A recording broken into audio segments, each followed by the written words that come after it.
of tariffs, which we've also done a couple of days back, and we've rebased the tariffs for July. We've also approved the rebasing of tariffs for August, and we've also approved the rebasing of tariffs for October.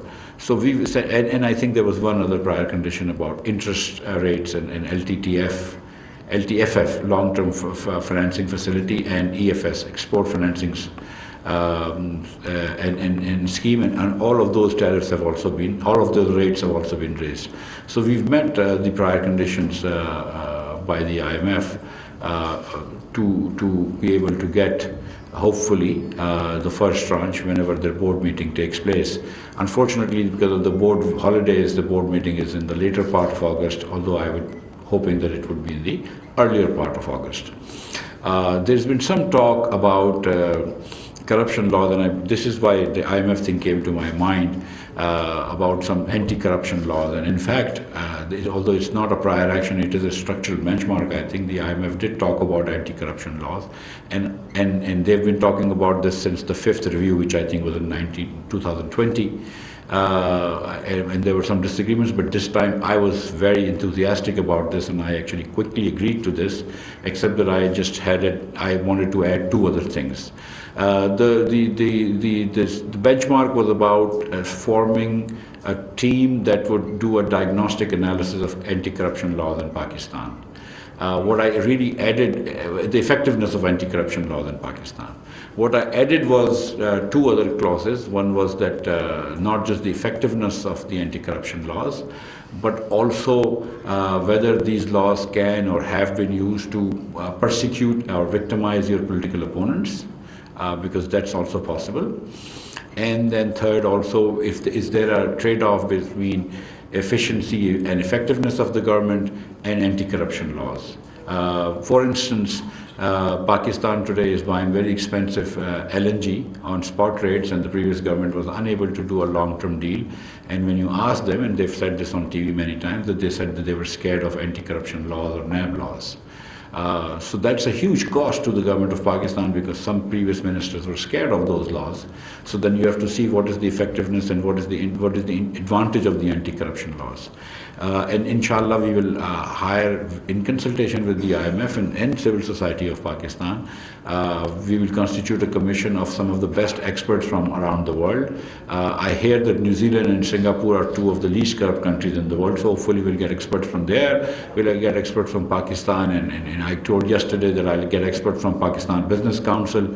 If there are other civic organizations who want to name experts, I'm more than happy to include and do a comprehensive review, because my feeling is, and this is, I don't have any firm data to back this up, that my feeling is that, even though we've had NAB for now 20 some years, corruption in Pakistan has not gone down. Similarly, we've had these PEPRA rules in Pakistan for 20 some years, but it's not clear to me that Pakistan procures at a much lesser rate compared to the international rates, things, goods and services, compared to what it was doing before the PEPRA rules.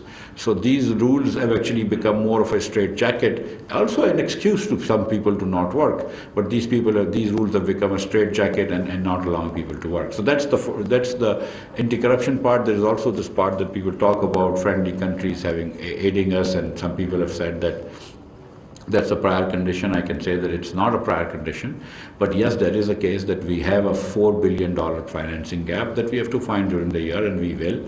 And as I've said to many people many times, that we are talking to a friendly country about buying Pakistani shares.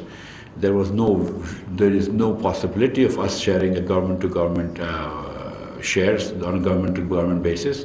So we are now amending the law appropriately to be able to sell those shares. Even though we've not even started negotiating with that country yet, there's already accusations of, how we're selling the family silver and all that.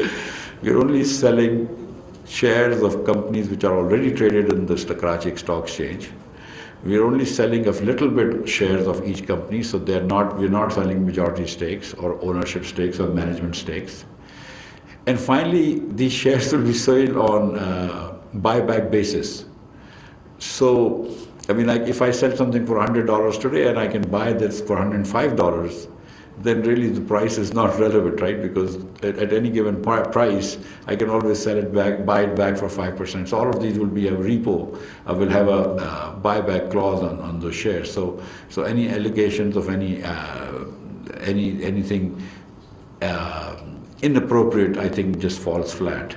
But my point was that there is a friendly country, for instance, that is willing to buy our shares, and that would help us go a long way towards funding our financing gap. There are other countries who are also willing to buy our power plants, Baloki and Haveli Bahadur Shah, the two federal government-owned power plants that have been on the auction block for some time, but there are friendly countries that are willing to buy. Again, it's very easy to figure out the market price because we already know what tariffs they have, and if you know what tariffs they have, you already know what profits they have, and if you know that, then you can just figure out a price-earning ratio and figure out a fair market price. There are also friendly countries who are talking to us about giving us energy fuels, whether gas or electricity, or whether gas or petrol or diesel or fuel of crude oil on credit. Deferred payment. We already have some deferred payment facilities with some countries, and there's talk of enhancing. So I have more than actually $4 billion of financing. So even although it is not a prior condition, but even if it were, it's more than met. So the IMF thing is going to happen. The other thing that we've done, and I'm not talking about the fact that we've averted default, because we've done that and it's been talked about and we've not defaulted, and we've averted default now, alhamdulillah. But the other thing that we've done is also, when we first came, we put a official ban on a lot of items, which has caused a lot of difficulties to a lot of people. And inshallah ta'ala, within the next couple of weeks, we will try to get rid of those bans. So those bans will be lifted, the bans on imports of certain goods, for instance, pet foods and things like that, and we'll get rid of those bans. But at the same time, we have now put some prior registration conditions on prior approval conditions or prior information condition on certain other imports of raw materials, etc., and of new machines, and that, along with fuel prices coming down and fuel requirements going down, has really reduced my imports.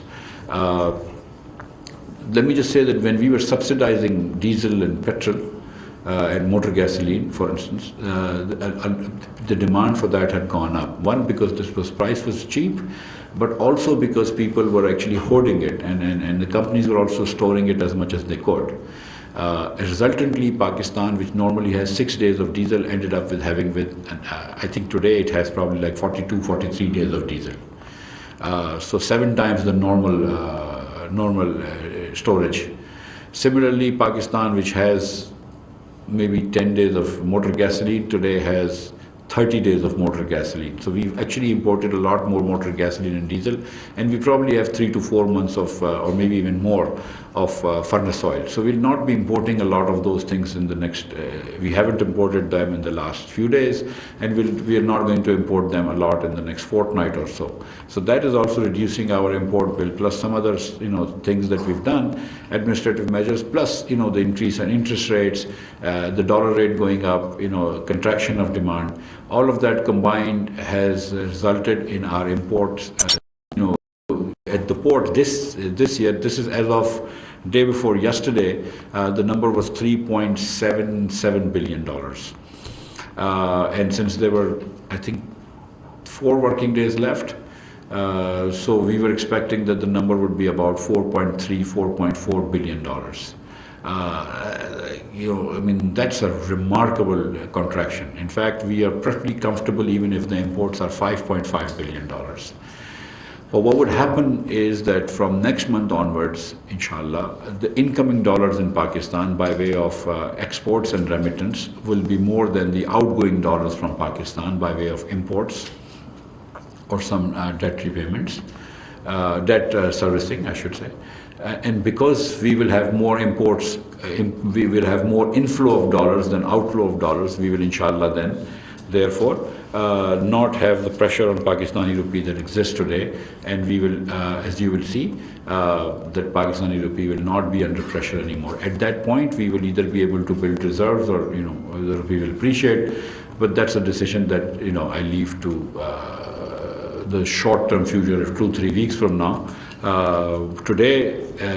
Yesterday, for instance, I know that there was more inflow of dollars than outflow of dollars, but that was just one day.